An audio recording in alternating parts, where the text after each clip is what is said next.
What's up, people? Welcome to Wrestle Update. I'm your host, as always, Dylan Fox. This week, my usual co-host, Scott Edwards, is on vacation, so I will be doing this episode solo. The next couple of weeks, he'll be gone as well, and I do have some guest hosts planned in the future. But this week, there was graduation ceremonies for multiple people that snuck up on me. If you would like, please listen to our latest episode, me and Scott covering Night of Champions for WWE, as well as myself and Sandre Bjorn covering Double or Nothing for AEW. You got a double show last week, so this week, you get solo Dylan. But regardless, thank you for tuning in. I appreciate every one of your listens. And hopefully you guys enjoy the show despite being solo this week. I still managed to watch every episode of every show that we usually talk about, as well as a special Rampage edition of the show, which we will talk about, as well as some news. So all of the usual fix-ins and things are going to be on this episode. You won't miss too much, other than Scott, of course, which is a big loss. I miss Scott. Hopefully he gets back very soon. But the next couple of weeks, I'm all but certain to not be going it alone again. So hopefully you guys can get through this week well. We really appreciate all the listens out there, all the people who click on the Cage Match page. I know there's been a lot of changes and things going on there. I'm sorry for any inconvenience you guys have had. And this episode was a little bit later than our usual episode. So even me, I do have to take a little bit of blame for it. And I apologize for that. But regardless, this week was all about the follow-up from the pay-per-views that we talked about on last week's episodes. You can hear our thoughts there, see how things went on those shows, how we reacted, how we compared to the Cage Match inmates compared to the general public sentiment on Twitter, social media, everywhere you want to look. This week, I would like to start with AEW, as we started with WWE last week. I try to be even keel on these shows, I don't want to play favorites with anybody. I just want to take them straight up as they are. That way it means a little bit more when I say one is better than the other. But this week had the biggest news, and that's what I'm going to start off with.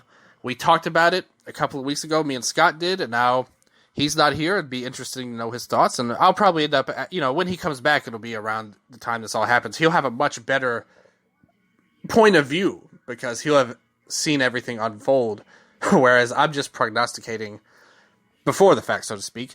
But the fact of the matter is this week on Dynamite, CM Punk was officially announced for Collision, and this is going to be a huge test for his star power that others has claimed he has, and Tony Khan clearly believes that he has.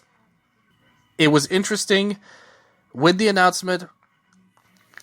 First of all, I think we have to criticize the way they've rolled this out for multiple reasons. In real life, the debacle with him being on the promotional stuff from Warner Brothers Discovery and having to take it off and how bad that looked, that, first of all, was a debacle. That's inexcusable for a professional company.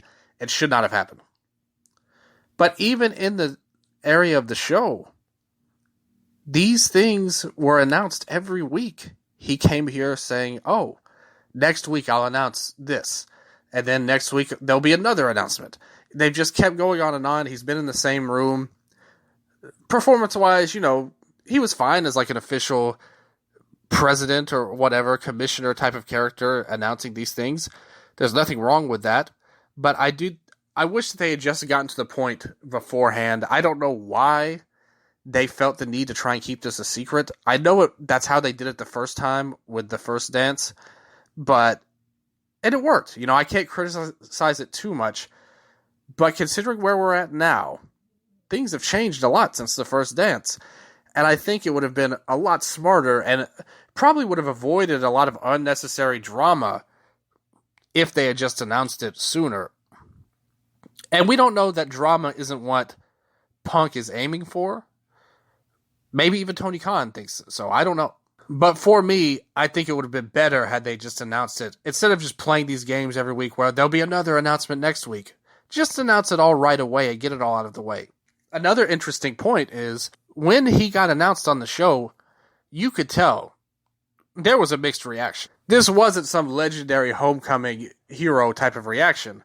I mean, you could see the cameras were really looking for CM Punk signs and shirts and things like that. Try and make it seem like this epic return. But there were boos. They were noticeable. It's not like I'm making this up, people. You know it. If you know it on social media, you could already see a bunch of people talking about that. It's been said as well, in terms of his reaction, not just from the fans, but in terms of behind the scenes in the company, it's been said that Punk will have a heavy hand in creative, along with Ace Steel. He's coming back. It looks like they've worked out whatever they need to work out to get him there. If there was even deep issues, it seems like, a lot of the drama took place online, and maybe TK and Punk have had a good relationship. That's how it reads to me. I don't have any official info on that. That's just how it reads for me as an outsider. I'm sure some of you would agree, so maybe some of you disagree. It's been said that Tony Khan has been leaning on Bryan Danielson a lot more with creative ideas. He respects his ideas, as he certainly should, in my opinion. That's a guy that I would want to pick his brain about wrestling 24 hours a day.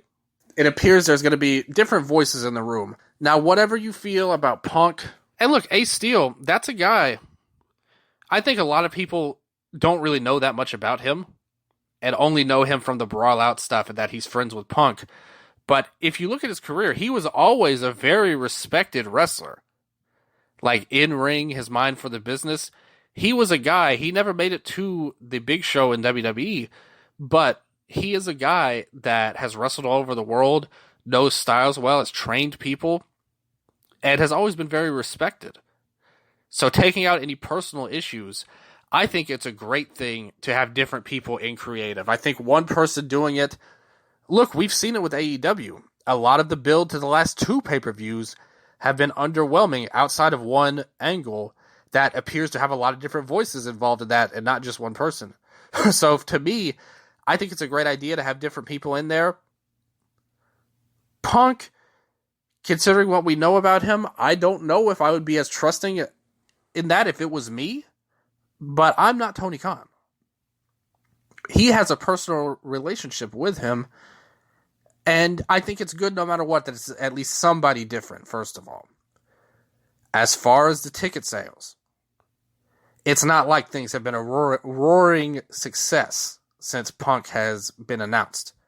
As of last check, since the announcement was made on Dynamite, I'm recording this Sunday night. This is according to WrestleTix, by the way. You can check them out on Twitter. They have a lot of information about ticket sales and things like that. Just under 1,000 tickets have been sold since this announcement. I checked it an hour ago. 994 tickets to be exact, putting it just under 8,000 in total. They set the seat up. They expanded the seating after this announcement to 10,000, which is obviously less than the first Dance's big return. But I do think there's additional context, and I said it a couple of weeks ago. I know Scott is a huge fan of CM Punk, and I know a lot of our listeners are fans of his, and I know a lot of people just everywhere is a fan of his. I am not his biggest fan by any stretch of the imagination. And it has nothing to do with the Elite. I've had my issues with them over the years and my run-ins with them. But just him for a long time. But me looking at it objectively, I do think it's important to give context rather than just dance on him and try and dunk on him. I think that's if you see people do that, that feels very disingenuous with the truth of the matter. So I'm going to try and give some context here to where we're at, so to speak. Because it's not great right now. I think anybody would say that for multiple reasons. Now, first of all, I want to mention this because it's something I've seen multiple times and I think it's worth pointing out. Multiple events for AEW recently, a lot of the fans have complained about raised ticket prices.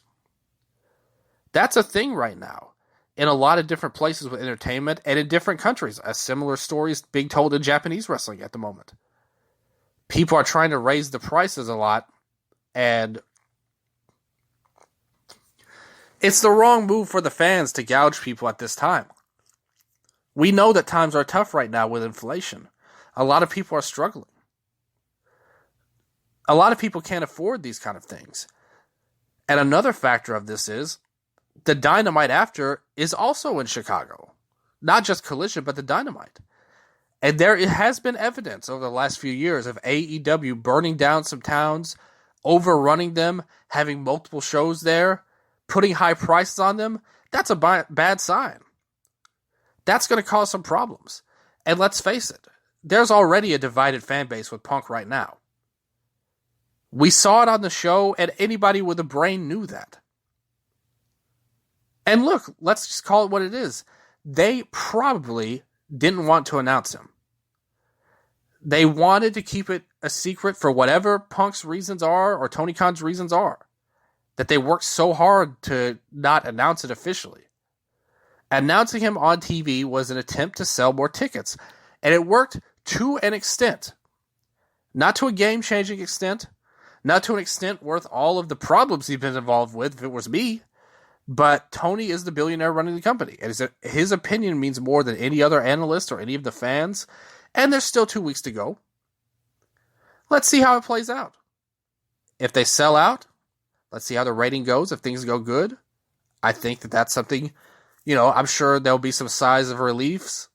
Maybe there'll be some people mad in that company. Maybe people are not happy about this and aren't too happy about it. They're rooting against it. But even if it isn't great, I think there's other context beyond Punk.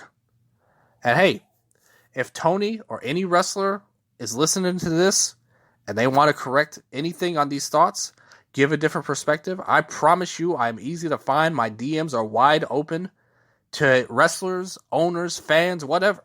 And I'm reasonable. I'll listen to anybody. And I'm open to being wrong. Because to me, I'll tell you, being wrong grants you the chance to learn and grow. Hopefully TK and all of the people involved also realize that fact too, if things don't go according to plan. Let's talk a little bit about what happened on Dynamite. Again, this is Wrestle Update. We don't go blow by blow on the shows. We talk about the big things, and then I'll run down the cage match ratings here.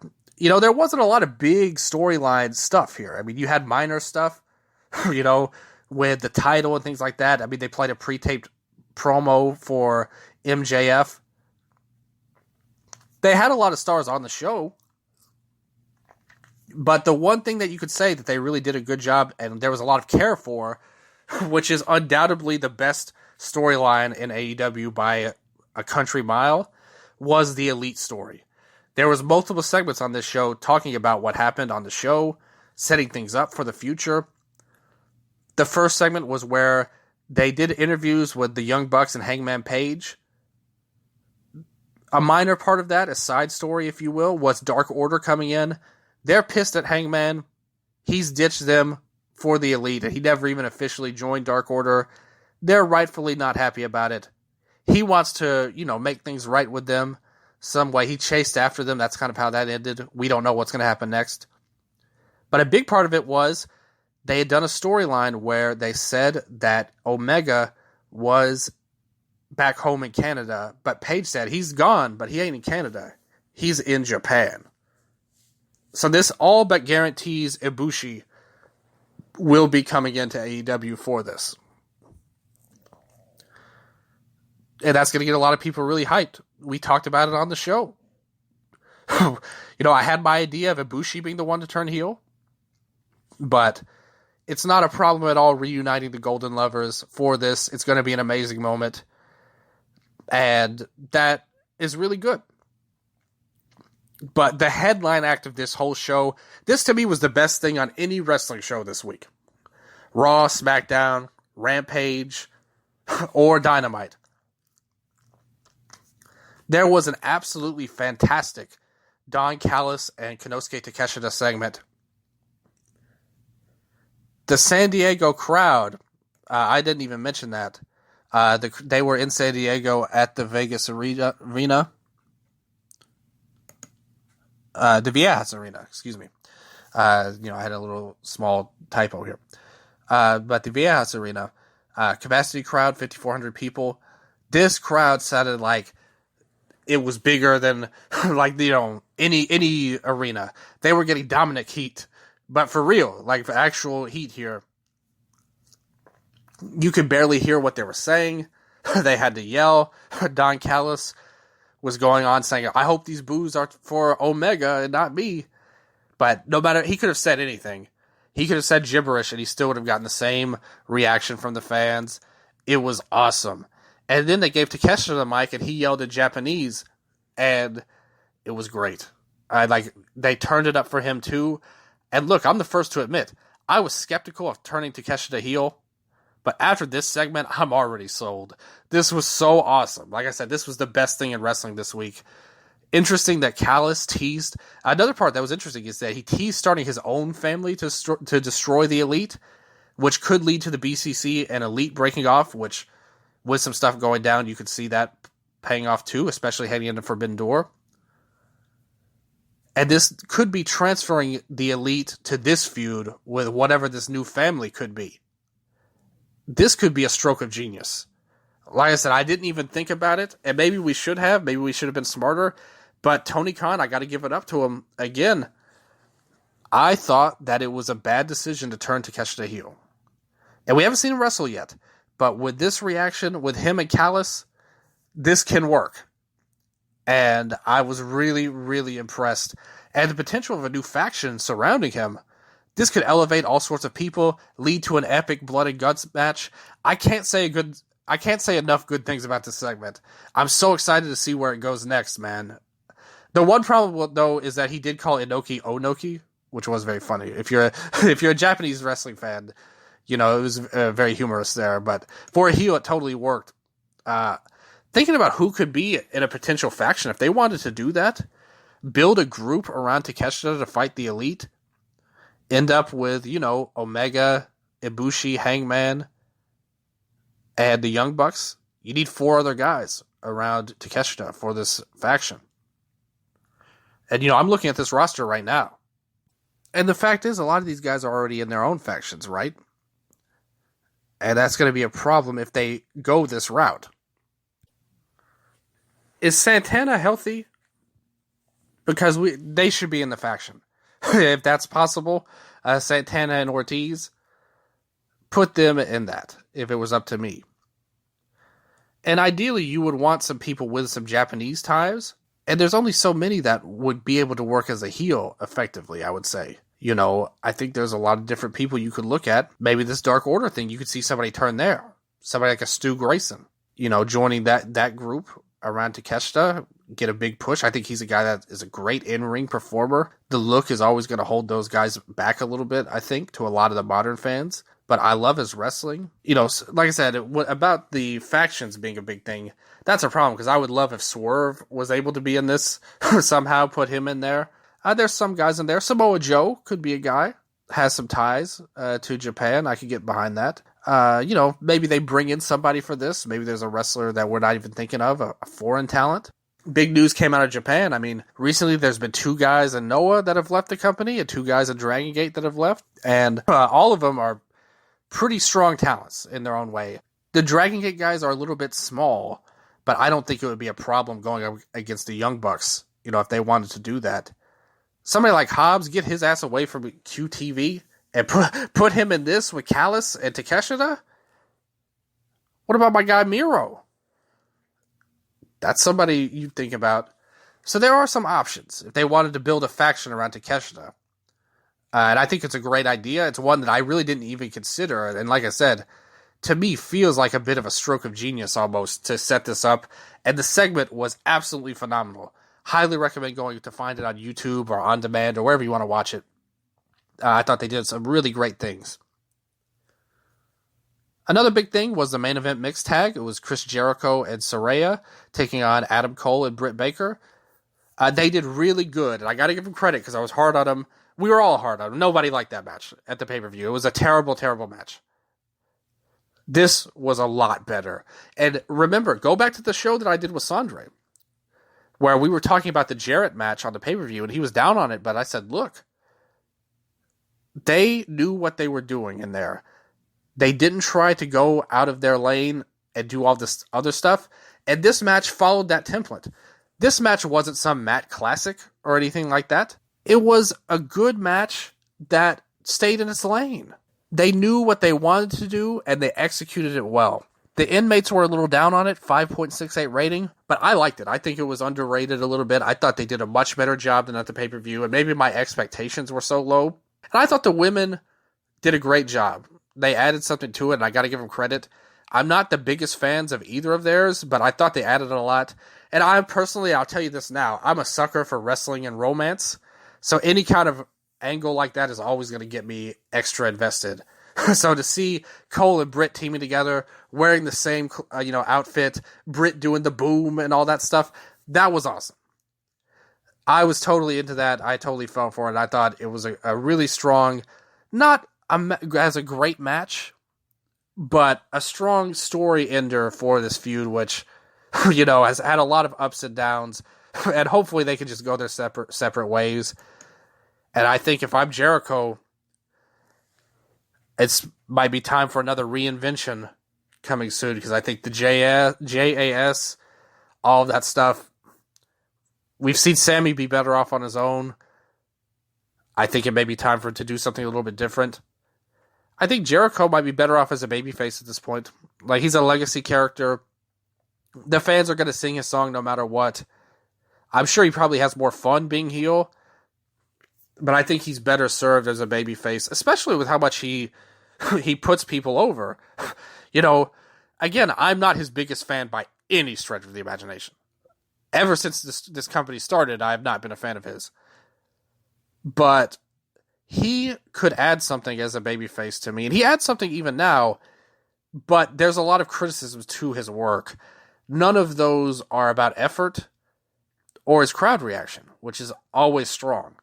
And I would like to see him do something a little bit different going forward, because I think the JAS, it was fun for a while, it was cute for a while, but it's time to move on, I would say. Like, let's get Danny Garcia into something else better.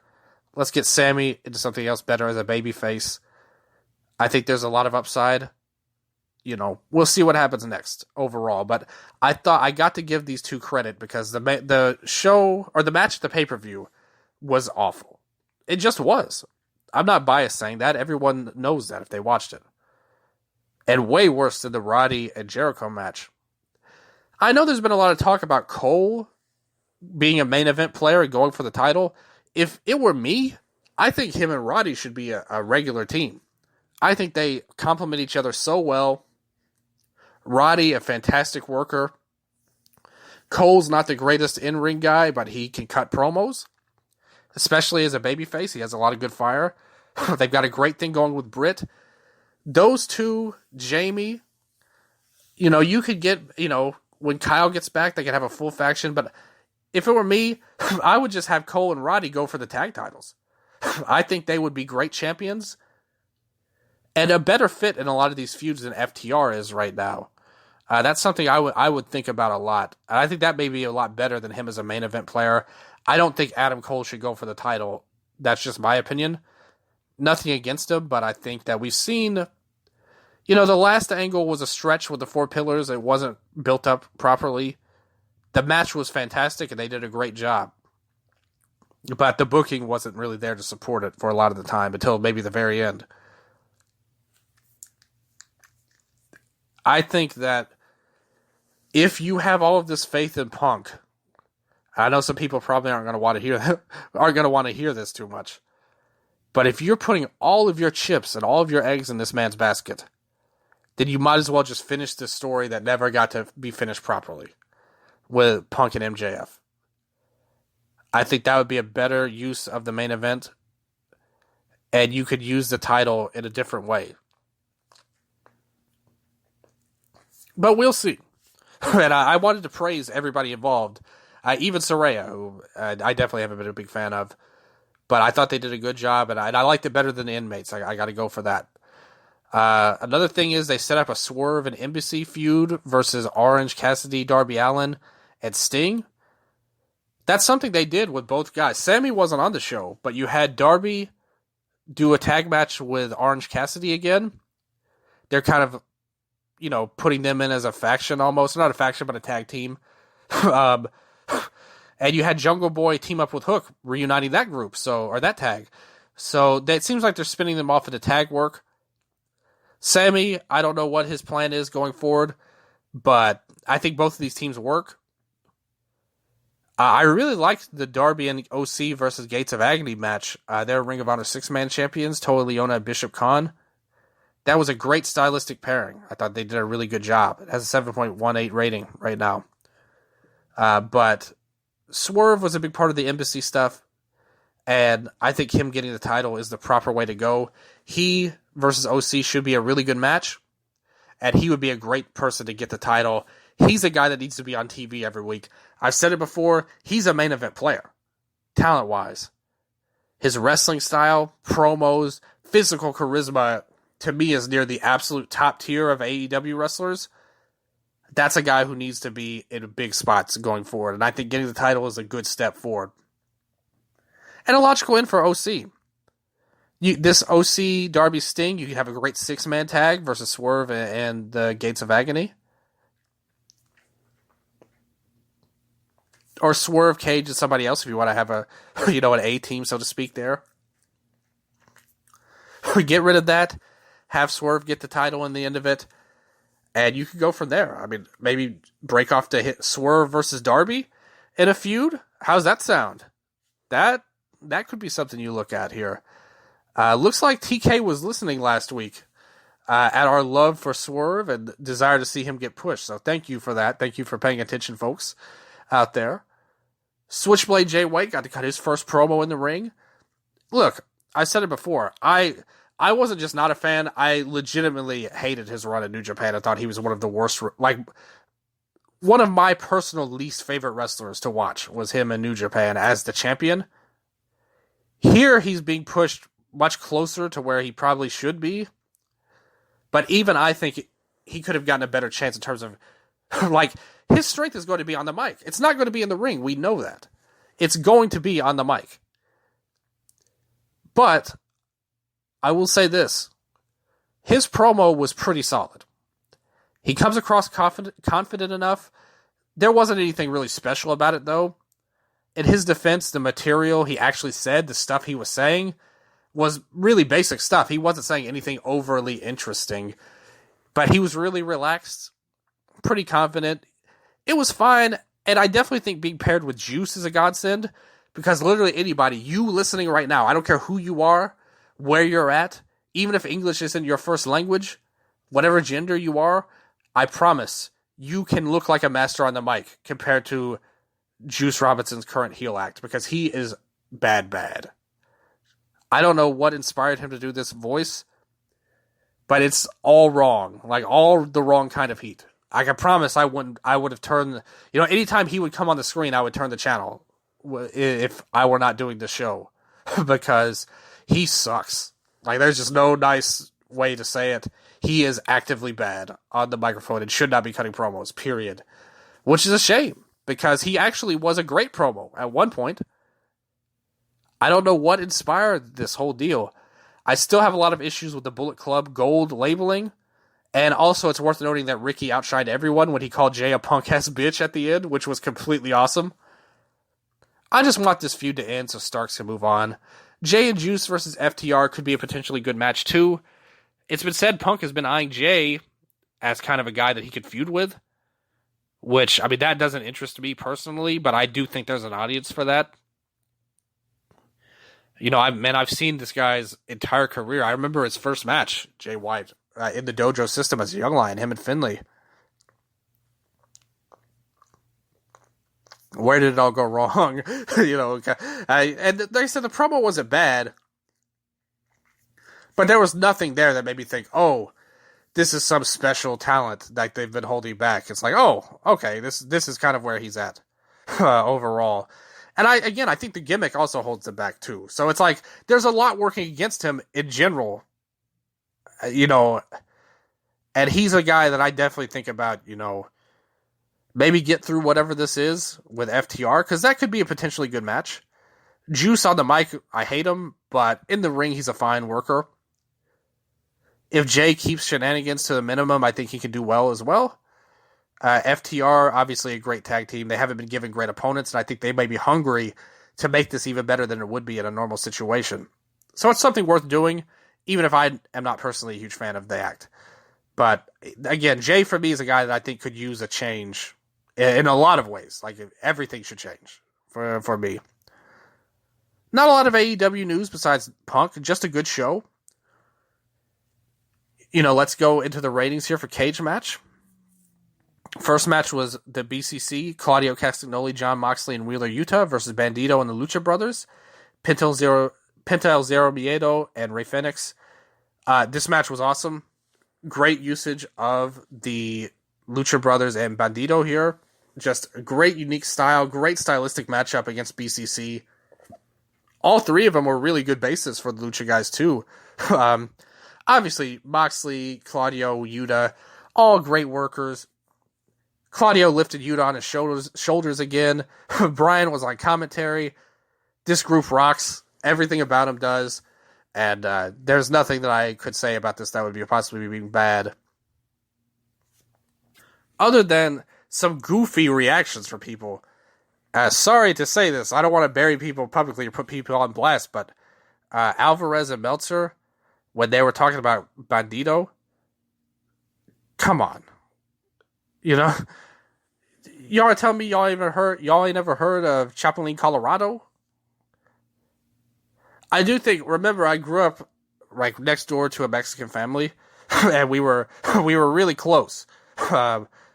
My ex-fiance is from Puerto Rico as well, so I may be a little bit more able to speak on this stuff more, but he's a beloved figure among Latin Americans.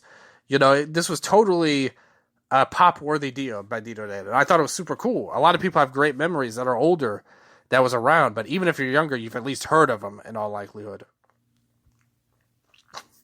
But that was a really great match. It's got a 7.58 rating right now. Totally deserved. I would totally recommend checking it out. That's about where I would have it too. The next match was Swerve Strickland versus Big Bill and Trent Beretta in a triple threat match. 6.83 rating. That seems about fair. Big Bill is good.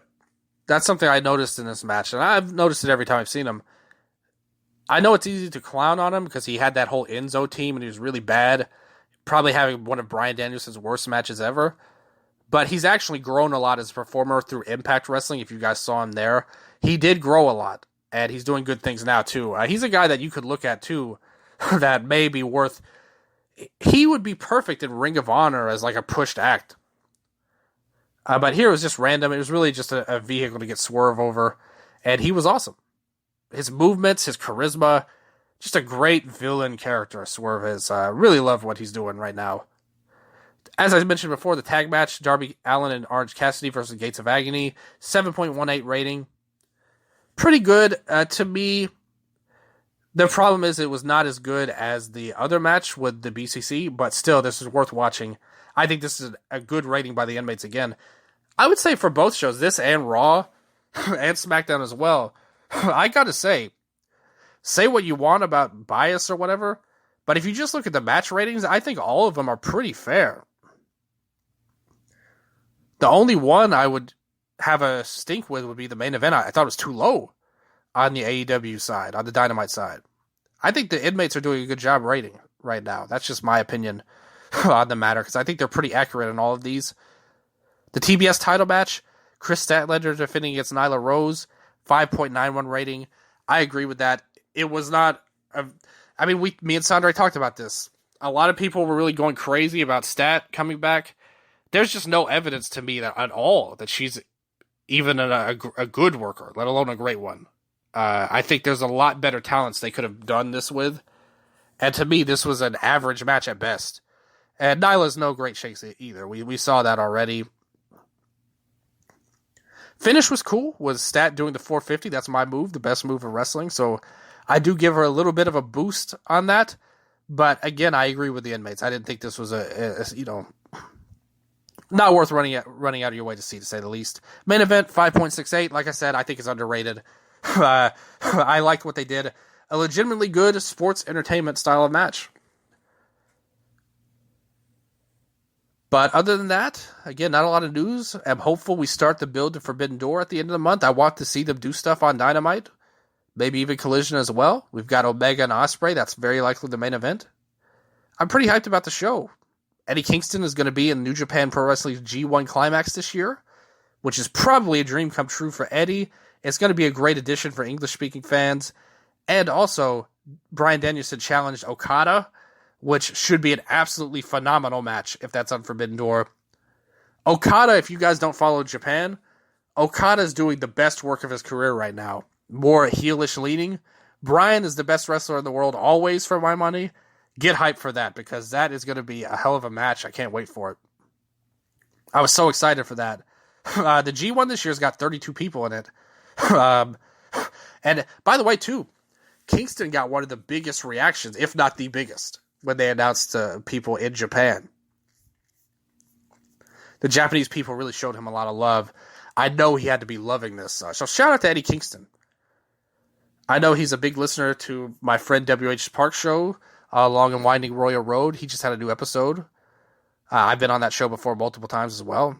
He's listened to him as well. Retweeted some stuff from Eastern Lariat. So got a lot of love for Eddie.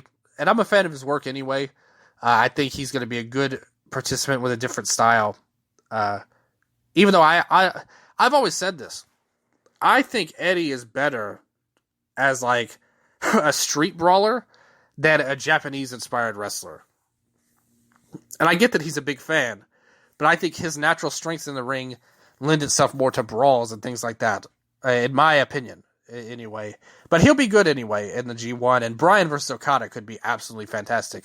This Forbidden Door could be an all-timer show, people. I know a lot of people thought that about last year's show, but with Omega Ospreay 2 and Bryan versus Okada, if that's on the card, and we don't even know what's going to happen with the title, oh man, that could be something on there. So that's some really good stuff there.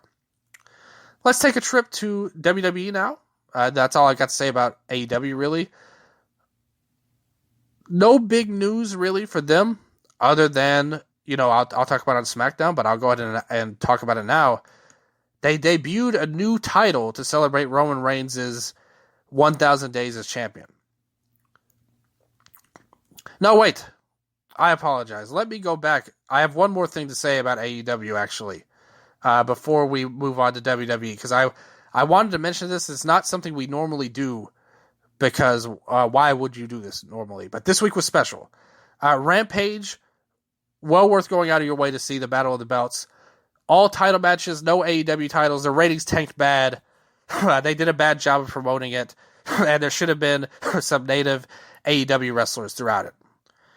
The AAA title match was a three-way match with Il Vikingo, Dralistico, and Commander, and it was really good. 10 minutes of all-action, lucha, high-flying stuff. Nothing super realistic or anything like that, but if you just want good, high-flying, exciting, action-packed wrestling, these three totally delivered, and it was totally successful for what they wanted to do. Vikingo is a generational talent, and the other two are pretty good. And Commander is definitely better than Dralistico, but Vikingo outshines everybody. They had a New Japan TV title match, Zack Sabre Jr. versus Action Andretti. Cool for a lot of fans to watch Zack. It was a pretty good match. I was more impressed with the other matches, but this was a fine 10 minutes as well. Andretti, this really isn't his style, but he did fine. Definitely a nice little match. The New Japan Strong Women's title match was Willow Nightingale versus Emi Sakura. That was my personal match of the night. None of these matches are like match of the year level. But for an hour of just good wrestling with all different styles showed, I thought it was so good. I thought it was a really enjoyable show. But the women's match was the one that stood out the most to me. The inmates, each match gets lesser rated as things go along. The opening AAA match was 7.71. TV title was 7.57. Women's title was 7.36. And the Ring of Honor Pure title between Shibata and Lee Moriarty was 7.21. I think that the women's title was my number one. The main event would be my number two. But they were all worth watching. AAA match would be number three. The main event was really good. Shibata versus Moriarty. Some of it was dry, though. Moriarty didn't really gain anything from the match, really. It was just a showcase for Shibata to be Shibata, but not nearly as good as the match with Shibata versus Yuta in the Ring of Honor WrestleMania weekend show where he won the title. That was so freaking awesome. One of my favorite matches of the year was Yuta versus Shibata. This was like a very poor man's version of that, which means it was still good and worth watching. Overall, it's still good. Don't get me wrong. But yeah, just wanted to shout out Rampage. It was a good show, top to bottom. Check it out. Now let's move on to Raw. No, we're moving on to the title, which I wanted to talk about. So they made a new title for him. Now remember, you heard it here first, people. I was the original World Heavyweight title belt supporter. I think the Raw title is a really good title. It looks great. It could be better. Maybe I'm just a mark for Big Gold and the reference to that coming back. Obviously, the stuff in the middle kind of messes it up. But it's still a higher-end title than the crap we normally get, as proven by this Roman title, which is basically the same title as he had before, just now it's gold-plated. It's a gold strap now instead of black or blue. I just think it's an ugly title. And I think it's goofy to debut a new title right after the other one, but whatever. Now, that was really the only news we had. On Raw, the biggest thing to me was the Money in the Bank setup. They had 2 matches. They started the road to Money in the Bank. It looks like it's going to be 8 men, 8 women, 4 from each show. That's kind of how they've done it for a little while now. Ricochet beat The Miz, and Shinsuke Nakamura beat Bronson Reed, which I was very surprised by. Ricochet definitely belongs in the Money in the Bank match. This is where he's going to do some eye-popping stuff and get over. He's already decently over with the crowd. Nakamura over Reed was a surprise. I really think Reed has a lot of upside if they used him right. Nakamura, they've given a pretty decent push to, outside of that weird loss last week to Finn or whatever. But they've given him a decent little rub on Raw, and he has performed better than he has on SmackDown. This is some of his best work. Because that was a really good match him and Reed had, I thought. Next week, they're starting the women's side of it. Becky Lynch versus Sonya Deville, and Zoe Stark versus Natty.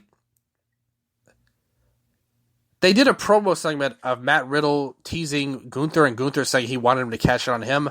I hate that even being teased as an option. They should never cash in on a non-world champion. And they kind of screwed it up already with Theory. But you just devalued the briefcase even more when they did that. We should try to forget about that. Pretend it never happened. Retcon that crap. Because we don't need that crap in our wrestling. We don't need to devalue more things. They do that enough with everything they do on their roster. They don't need to devalue more things. But next week's matches are a direct result of the follow-up between Trish and Becky tonight. They had a segment where Trish came out with a big bruise on her chin. I mean, that was a physical match. I think that's an underrated match, honestly. Trish and Becky, they were so physical. Those right hands they were throwing were great. Trish came out with a big old bruise on her chin. And Zoe came in and cut a promo basically saying how great Trish was. And, her justification was totally reasonable for once. It was like, hey, I could take the long, hard road like Becky did. But screw that. I want to go to the top right away. And I want to be like Trish, who knows all about that. They ended up beating the crap out of Becky. Becky came out, she looked at Zoe and said, I will ruin your life. She's going to ruin this girl's whole life. What does that entail, though? How do you ruin Zoe's life? What's the most important to Zoe Stark? We don't know that. I said earlier in the AEW segment, my DMs are open. I mean, you might not want to give that info away, though, because, I might not be trustworthy. I could sell it off to Becky and, let her know her weaknesses. So, I can understand if you don't want to tell your greatest weakness, but, the things most important to you. But I don't like that. That's not a babyface line to me. I get that she cost you the match, but are you going to ruin somebody's whole life over this? But Becky came in. They ended up beating her down. They tried to put the shirt on her that said, thank you, Trish, but Becky was totally uncooperative for whatever reason. And they both wore their Saudi Arabia gear for some reason. I guess they just thought it was cool. But yeah, she totally fought off this shirt deal, and they just kind of laid it on top of her. I think Zoe should definitely get in. I could totally see Trish costing Becky the match, and that leading to a second match between them. Kind of do a similar deal to Cody and Brock, but just have it pay off at SummerSlam. But they also could just have Becky win. I would like to see what I just said about Trish costing her the match if it was somebody besides Sonya that she was going against, because Sonya doesn't need to be in the match. I actually think Chelsea would be a much better choice for this kind of role. I think Becky, Zoe, Trish should all be in. And if you look at the women's rosters of both brands, I honestly think Trish winning the briefcase, that could lead to some really good segments. Like have her on TV every week bragging and building up and giving her one more run with the title. And that could be a good way to get the title off of Rhea and help turn her babyface as well. If there's a screwy finish and she cashes in on her. Like, I love the idea of Trish winning the Money in the Bank. Zoe is one of my favorites on the roster in ring-wise. On SmackDown, I mean, we'll talk about that in a little bit, but there's a couple of options. But on Raw, of everybody, I think Trish would be my pick on the Raw side. But that was good. They're setting up stuff next week, which I appreciate. Ronda Rousey and Shayna Baszler, new women's tag champs. They won the 4-way match. The match was nothing to write home about. A lot's been said of the interview Shayna gave, where basically Rousey demanded they win the tag titles, and they did it. They cut a promo backstage, and Rousey called him D's nuts for whatever reason. I don't know how that makes sense at all.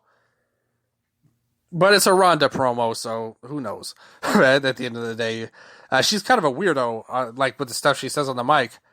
Never mind, like not even just real life or whatever, just like the stuff she says on the show. She's kind of a weirdo, is all I'm saying. But she had good intensity. It was a fine promo and all. They're probably as good of a choice as any. I think they're a long way away from, like making these tag titles mean anything. But I think they're probably the best hope that they can actually get behind. Cody cut a promo talking about Brock Lesnar, and it all built to his big closing line where he was like, if you don't fight me for a third time, then Brock Lesnar is scared of Cody Rhodes. Good babyface promo. When me and Scott were talking about this feud, and he was going on about he didn't think there needed to be a third match, as a fan, I kind of don't know if I need this to continue. So I was kind of on board with it. But in my head, I was thinking, like, there's no way they're going to end this, like, with a Brock win. Like, Cody needs to come out on top on this, and they need to give him a match. And with the title being set up how it is with the Bloodline stuff, I think, if they could drag this out to SummerSlam, good on them. And it looks like he might not even be in the Money in the Bank, so give them a big gimmick match in England and let this be over with. Because this feud doesn't feel super hot to me, in my opinion. And it feels like we're just kind of dragging things out until Cody can do something else. Big story on Raw was Seth's first night with the title. They did a thing with AJ Styles, and they even said on the show, they were like, yeah, I know this goes against the brand split and all, but the fans want to see it. So nevertheless, whoever Adam Pearce was talking to on the phone, we think was Triple H, but they made it official, and they won. They beat Finn and Priest, which is fine. I mean, look, Seth was super over. That opening segment, I wish Scott was here, because that segment was booked for him, personally, I think. Man, this guy was going crazy on the mic. It was from Albany, New York, MVP Arena. Sold-out crowd there, too. So, I'm totally fine with what they did on paper. My problem is, they ended up announcing that it's going to be Seth defending the title versus Damian Priest now. And I just don't understand that at all. Why couldn't Priest has just pinned AJ in the match? Why couldn't he have just pinned AJ? Set up the title, give him a big win. Priest deserves it. I mean, to me, he's one of the better, if you look at Raw, he's one of the better Raw talents, in my opinion. And I think all around, size, look, wrestling, promo, he has it all. I really like him a lot. I'm a huge fan of Damian Priest and see a lot in him. Him versus Seth could be a fantastic match if they don't overdo the Judgment Day stuff. I think they could really do a lot of great things. I mean, they probably will, but if they just let them go out and wrestle, that could be a phenomenal match. But why couldn't you have just given him the win over AJ? That's what I don't understand. But I'm looking forward to it. Look on the Raw side, who else is up there? They obviously teased Matt Riddle already. I would like to think Gable could be a guy Like, that would be who I would want to see as a fan. He's one of my favorites. One of the Judgment Day members. I think that might be Dominic, though. Like, with Priest getting the shot already, and Finn kind of being the side guy, I think that would be kind of who you would look at the moment. That could be somebody you put in that match. But I would prefer Gable just because he's a better wrestler. I mean, like, storyline-wise, like, Gable's a comedy guy. But yeah, Finn or Dominic may be a good fourth guy. I'm not a huge Riddle fan either, to be honest with you. He's a fine wrestler and all, but he doesn't get me excited, and I loathe his character. Like, I think his character totally sucks. So hopefully they figure something out there. On the women's side, you look at the roster, I think Raquel is basically a lock. Otherwise, I mean, you've got a lot of people that were... Remember a couple of weeks ago, we had that segment where I listed people off to face Rhea, and I listed a bunch of people that could be good, but actually aren't built very well? All of those people, like any one of those, Xia Li, Piper Niven, Candice, they played a video for her on the show, Candice LeRae, where she talked about being a pixie. Not a main event gimmick, in my opinion. But I definitely think Raquel should be one. And take your pick for the others. If Indy comes back, I might just go ahead and pick her. I'd like to be the fourth person. But they might want a heel in there, so I don't know. I still say Trish should be in the match. Like, that's my number one draft pick for that. But that was Raw. It was a fine show. Let me look at the ratings here. Match, again, the overall show rating is high, but if you actually look at the matches, I don't think there's any egregious match ratings. Maybe the main event was a little high, but everything else is fine. Ricochet Miz was 6.81. We get this annoying discussion about Miz actually being good. He's not good. I don't care if he's springboarded. The women's tag title match was 6.24. Totally fair. That's about where I would have it. Like, totally average. Maybe even a little lower. The Nakamura Reed 7.06. That's fair. A fine match. Nothing super special, but a good match for 9 minutes. Main event, AJ and Seth versus Judgment Day, 7.78. That's a little high. But, it was a good match, though. There's nothing wrong with it. And I enjoyed it. SmackDown, as usual, was basically a nothing show. 90% of this was built around Roman and his segment. They had a ton of segments with Paul Heyman backstage, talking to Adam Pearce, banning the Usos from the arena, although they came in easily and there was really no explanation given. Like, they supposedly had their flights canceled and there's super security, but like they just walked out pretty much by the end. So stupid stuff there. They had some great videos, though, talking about this whole title reign. We saw both Bryan Danielson and CM Punk get mentioned on SmackDown this week.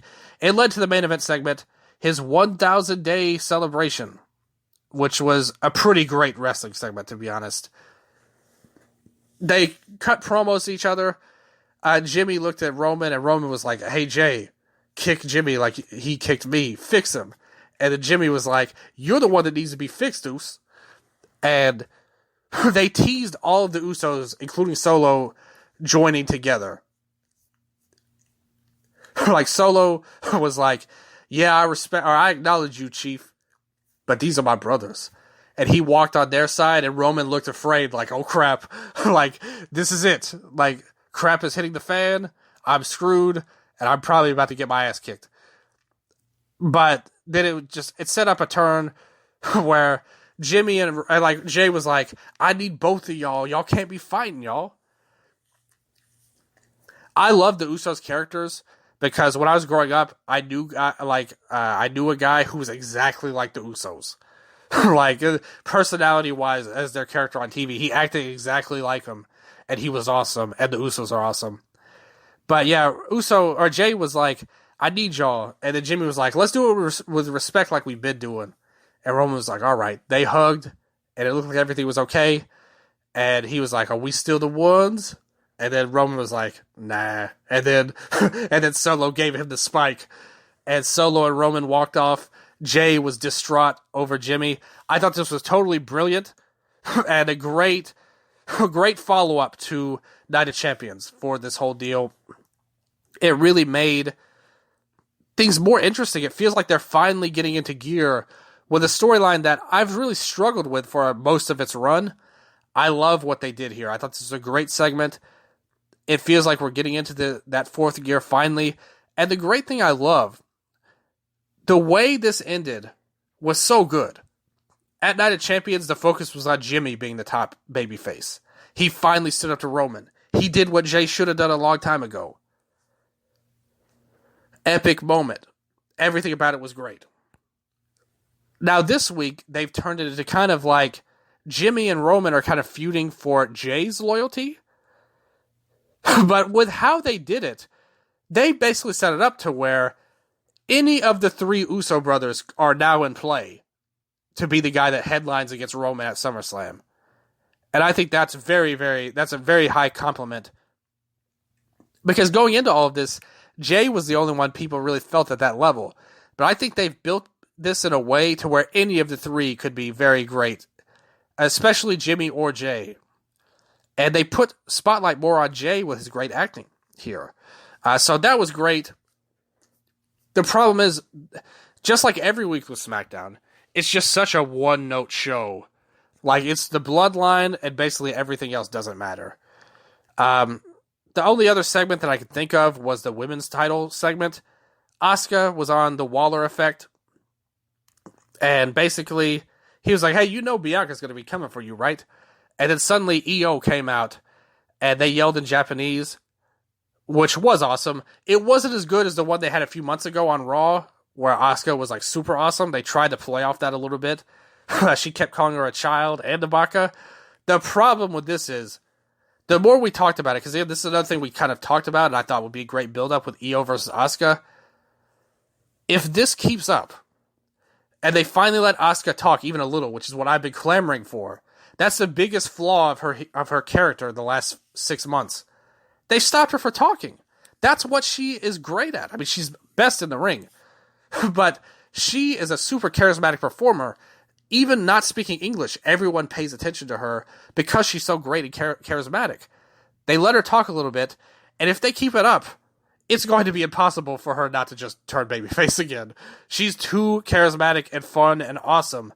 And EO was fine, but nobody can match Asuka charisma-wise. And then the thing is, that was great, and then the segment went off the rails, because then Bayley came out, then Lacey came out, then everybody came out. It was basically like, hey, Asuka, I'm going to win the Money in the Bank and beat you for the title. And then somebody else would be coming out and be like, not so fast. I'm going to be the one who beats her for the title when I win Money in the Bank. And then somebody else would come out and say like, you? Nah, it'll be me that wins Money in the Bank. And then just went on and on and on. Another criticism, total waste of Grayson Waller so far. His SmackDown run has been so disappointing. He keeps hosting these segments, but he barely gets to say anything. This guy needs to be cutting a promo on somebody, being a great heel, which we know he could do, be annoying, and lead to a good match. These Waller effect segments where he doesn't say anything doesn't help him at all, and most of the crowd doesn't even know him. They need to get him in gear, give him a feud with somebody. It should be AJ, in my opinion, but any babyface would be fine. Just get him going, let him do something. Because this is just, I'm not feeling this Waller effect where he doesn't even say anything most of the time. He said, he had one comment where he was like, my dreams have come true, or something like that, when all the women were out there, so whatever. He's a guy that, to me, should be a Money in the Bank player, but whatever. Yeah, the Money in the Bank on the SmackDown side, Zelina Vega beat Lacey Evans, who is now a Super Marine, like G.I. Jane type of deal again. LA Knight beat Montez Ford. So, Zelina Vega and LA Knight are in. Let's take a look at the SmackDown roster we got here. AJ would be a good pick. I think that would be an obvious. Lashley, you have that. You could tell a story with Edge if you wanted, but he wouldn't be one of my top picks. Grayson, again, I think would give him a push. Just doing that would give him something. Santos Escobar, they teased, which he congratulated Zelina, and I think would be great. That would be exactly one of the guys that I would want in, if it were up to me. But there's 3 spots left. You've got LA Knight in already. Those are the kind of guys I would look at. I would definitely have Santos in. Sheamus could be a guy. AJ would be my pick. If it were me, I think it would be Santos, AJ, and Waller. Just because you elevate 2 people and AJ would be good at this kind of match. On the Raw side, if you gave me a pick, they've already got 2 in with Ricochet and Shinsuke. I think I would pick... And Drew is out right now with the contract dispute. And Reed's already lost. Yeah, I'd pick Gable. Maybe Gargano? I don't know. They're kind of setting up with him and Ciampa. I don't think he needs to be in. As I said, I don't like Riddle that much. Woods, I think, would be a great person to put in there. I wish if they pushed Angel Garza and Humberto Carrillo, that could be something, like one of them. I wish they would push them so much. I love those guys. I think they're a fantastic team. But they just don't do it. Dominic is an obvious option as well. So on the women's side, we only have Zelina now. Asuka's the champion. You've got the NXT tag champions on there, so that kind of takes them out. But otherwise, I mean, Io is like obvious. I want Mia Yim to be in there. That would be 2. You need 1 more. I think you could tell an interesting story because they did the promo afterwards where Bianca definitely leaned more towards a heelish, like a heelish tactic. And I think them and the Profits turning heel, I think should be the end game for her now. It's time for a change. And I think that her not being in the Money in the Bank, somebody screwing her, should be the impetus of that. But just talent-wise, she's the best one by far, so I want her in the match. Like, unless you want to put Alba Fire in there, I could get down with that. I don't really need to see Shotzi or Tamina. You know, I definitely don't want to see Charlotte in there. Anybody would be better than her. Bayley seems like she's kind of mentally checked out these days. A lot of her work isn't hitting with me, and even her mic work doesn't hit for me anymore. I would rather it be Alba or Bianca. But definitely Io should be one, and I really want Mia to get some... Again, elevate people with this match. You've got 8 spots, use it. But otherwise, the show was a nothing show. The first match was a 6-man tag with Austin Theory and Pretty Deadly. That's kind of a storyline they're working now. Pretty Deadly are Theory's henchmen, pretty much, which that gives them something, but I don't like any of these people. So that's kind of the problem. I don't think any of them are particularly great. They're fine heel fodder, but nothing gets me excited. And they actually beat the Brawling Brutes, which I was very surprised by. Those guys need something. Those guys are good. Butch and Ridge Holland and Sheamus, come on. Give these boys a push, man. They could go. Butch should be in the Money in the Bank. Or Sheamus. Either one. They had a match with the OC, Anderson and Gallows versus Hit Row. It sucked. Thankfully, it was only 3 minutes, so you can't rate it a cage match, or it would have been low, I'm sure. Zelina Vega, Lacey Evans. Again, the first match of the 6-man lasted forever. It was like almost 20 minutes, and then you had a bunch of like 3-minute matches. Zelina and Lacey was nothing. Zelina qualified. It's fine. You know, we always talk about how the women's division got a boost on SmackDown, but there's not a lot of depth either when you look at this roster. It's pretty rough. You know, the top stars are great. Like 4 or 5 deep, you get great, but after that, things fall off. Zelina beat Lacey. She'll do some spots. Neither one of those were good picks, in my opinion, to be in, but Knight beat Ford. It was a 6.46 rating, probably a little high. I thought it was an average match, personally. Montez, man, that's a guy who needs to be on his way doing something big, man. That guy is so talented, great worker, great promo. The thing is with Knight, I'm not a huge fan of his in the ring. I mean, as a promo, yes. I totally see why he's so over and popular. And he is over and popular. But as a worker, I don't think he's that special, personally. There are others I like more than him, but the fans are rallying behind him. And as of now, I mean, he could be one of the favorites when you look at the crowd reaction. It feels like they're finally noticing what he can do, and I think, it'll be interesting to see how things go. But, that's all there really is to say about WWE and AEW this week.